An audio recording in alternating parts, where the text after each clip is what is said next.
하나님 말씀 출애굽기 4장 어제 봤던 1절로 9절 그대로 한 번 더 보겠습니다. 모세가 대답하여 이르되 그러나 그들이 나를 믿지 아니하며 내 말을 듣지 아니하고 이르기를 여호와께서 내게 나타나지 아니하셨다 하리이다. 여호와께서 그에게 이르시되 내 손에 있는 것이 무엇이냐? 그가 이르되 지팡이니이다. 여호와께서 이르시되 그것을 땅에 던지라 하시매 곧 땅에 던지니 그것이 뱀이 된지라. 모세가 뱀 앞에서 피하매 여호와께서 모세에게 이르시되 내 손을 내밀어 그 꼬리를 잡으라. 그가 손을 내밀어 그것을 잡으니 그의 손에서 지팡이가 된지라. 이는 그들의 조상의 하나님 곧 아브라함의 하나님, 이삭의 하나님, 야곱의 하나님 여호와가 내게 나타난 줄을 믿게 하려 함이라 하시고, 여호와께서 또 그에게 이르시되 내 손을 품에 넣으라 하시매 그가 손을 품에 넣었다가 내어보니 그의 손에 나병이 생겨 눈같이 된지라. 이르시되 내 손을 다시 품에 넣으라 하시매 그가 다시 손을 품에 넣었다가 내어보니 그의 손이 본래의 살로 되돌아왔더라. 여호와께서 이르시되 만일 그들이 너를 믿지 아니하며 그 처음 표적의 표징을 받지 아니하여도 나중 표적의 표징은 믿으리라. 그들이 이 두 이적을 믿지 아니하며 내 말을 듣지 아니하거든 너는 나일강 물을 조금 떠다가 땅에 부으라. 네가 떠온 나일강 물이 땅에서 피가 되리라. 아멘. 어저께 새벽에 생각해봤던 말씀을 조금 복습하면서 또 새로운 내용을 같이 이제 더 첨가해서 생각해보겠습니다. 세 표적을 주님께서 모세에게 보여주셨는데 이 세 표적은 이집트의 종교와 삶에서 흔히 나타나는 나병, 그 다음에 종교, 또 삶, 나일강 이런 거하고 관련이 있습니다. 먼저 뱀은 이집트의 권력을 상징합니다. 어제 말씀드린 대로 바로가 쓰고 있는 그 영화나 벽화 같은 데 보시면 이렇게 머리에 쓰고 있는 것이 이 코브라를 상징하고 있는데, 코브라, 이 공격하는 코브라, 그리고 이것은 또 태양신 레라고 하는 태양신과 또 아몬이라고 하는 그들이 섬기는 신하고 다 이게 결합이 돼 가지고 어떤 최고의 자기네들의 힘과 권력을 상징합니다. 근데 이 뱀을 무력화시켰다는 것은 이제 하나님께서 이집트의 권력은 아무것도 아니다, 하나님 앞에서. 그리고 모세가 순종하면 그 힘도 굴복시킬 수 있다는 것을 이제 보여줍니다. 그 다음에 나병은 이집트에는 그 당시에 병자가 많았다고 합니다. 그 중에서 대표적인 것이 이제 나병인데, 하나님께서는 병을 일으키시기도 하시고 병을 고치시킬 수도 있는 하나님.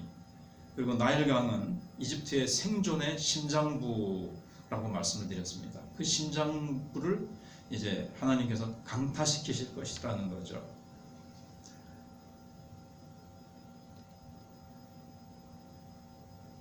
그 다음에 이것이 또 모세에게 주는 또 메시지도 있습니다. 뱀을 잡은 것은 모세가 지금까지 했던 일 가운데, 그가 뒤로 물러선 일 가운데 물러섰다가 지금까지 한 행동 가운데 아마 가장 용감한 행동일 겁니다. 전에는 자기 동족을 구원하겠다고 도전을 시도했었죠. 근데 이제 미디안으로 도망와 가지고는 그냥 양만 치고 그냥 무명인의 삶으로 안주하고 있었습니다. 그리고 자기는 부적절한 사람이라고 자꾸 하나님 앞에서 뒤로 물러서고 있었습니다. 근데 이제 뱀을 잡으라, 그것도 꼬리를 잡으라, 그가 지금까지 시도했던 일 가운데 가장 이제 도전적인 일이었죠.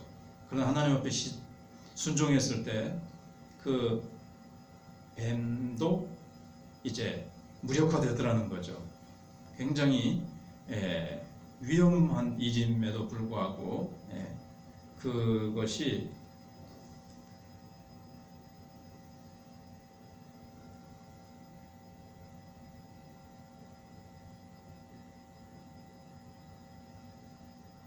아무것도 아무것도 아닌 것으로 되었다는 것이고, 이 세 가지 표적이 조금 전에 말씀드린 것은 이집트를 향한, 애굽을 향한 메시지였습니다. 경고였습니다. 근데 이것이 또 모세에게도 주는 메시지가 있다는 거죠.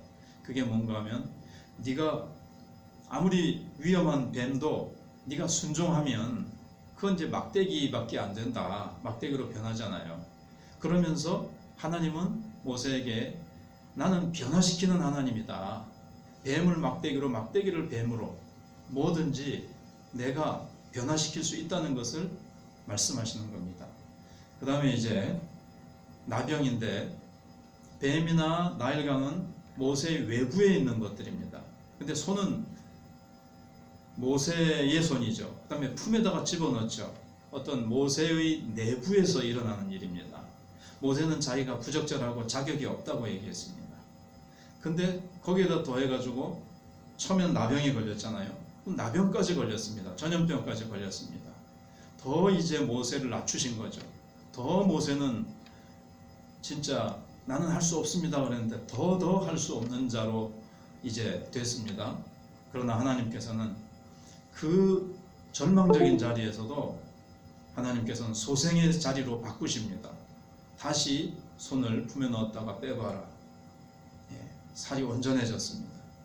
그래서 지금까지 모세는 이제는 나는 할 수 없다라는 그런 틀에 자기가 갇혀 있었는데, 하나님께서 거기서 소생시키시고 새롭게 변화시키시는 것을 이렇게 보게 되어집니다. 그리고 모세는 이렇게 여호와는 변화시키시는 하나님, 소생시키시는 하나님, 그 다음에 나일강, 애굽의 심장부인데 거기를 강타하셔서 그 이집트는 정복될 것입니다. 그래서 정복하게 하시는 하나님, 정복하시는 하나님이십니다. 이렇게 모세에게 또 세 가지 메시지를 주시는 겁니다. 능력의 여호와시고, 순종은 이 모든 능력이 흘러나오는 통로라는 겁니다. 모세가 손에 지닌 이 지팡이라는 이 자원은 한심하죠. 메마른 지팡이 하나 가지고 어떻게 초강대국 애국을 상대로 하겠다는 겁니까? 그러나 여호와 하나님은 그 지팡이 하나만 가져도 충분하고도 남는다는 것을 이렇게 보여주시는 겁니다. 뱀, 나병, 나일강, 이걸 통해서 애굽의 그 권력, 그 다음에 애굽의 창궐한 그 전염병, 그리고 애굽의 가장 신뢰하는 심장부 나일강, 이런 것도 하나님이 다 모세가 순종하여 가기만 하면 지팡이 하나로도, 물론 지팡이도 없어도 되죠. 그러나 그 양치던 똥 묻은, 양털 묻은 그 지팡이 하나만 있어도 된다는 겁니다. 그것은 하나님이 함께 하시기 때문에 그렇습니다. 모세 혼자 이집트를 향해서 도전한다는 것은 가망이 없습니다. 그러나 하나님의 말씀에 순종할 때 모세는 하나님의 능력과 자원을 끌어오는, 동원시키는 그런 사람이 되었고, 예상된 결과는 완전히 뒤바뀌게 됩니다. 인간의 예상으로는 내가 어떻게 그 일을 하겠습니까? 나는 못합니다. 누가 봐도, 사람이 볼 때는 이거는 불가능한 일이고, 애들 말로 잽도 안 되는, 게임도 안 되는 일이지만, 하나님이 모세를 들어서 쓰시고 하나님께서 명령하신 대로 가라, 이제는 가라 말씀하시는 그 명령에 순종하여 갈 때에 모세가 들고 있는 지팡이 하나로 하나님께서는 애굽을 멸망시키시고 자기 백성들을 구원하시게 되는 것입니다. 우리도 우리라는 존재는 부적절하고 연약하고 부족하고 아무것도 할 수 없고, 우리는 정말 연약하지만 하나님이 우리와 함께 하시면서 가라고 하시는 말씀에 순종하고, 던져라, 잡아라, 나일강을 향해서 지팡이로 쳐라 말씀에 순종하면 하나님께서는 우리를 통해서 하나님의 그 크신 능력이 나타나도록 하실 것입니다. 기도하겠습니다. 하나님 감사합니다.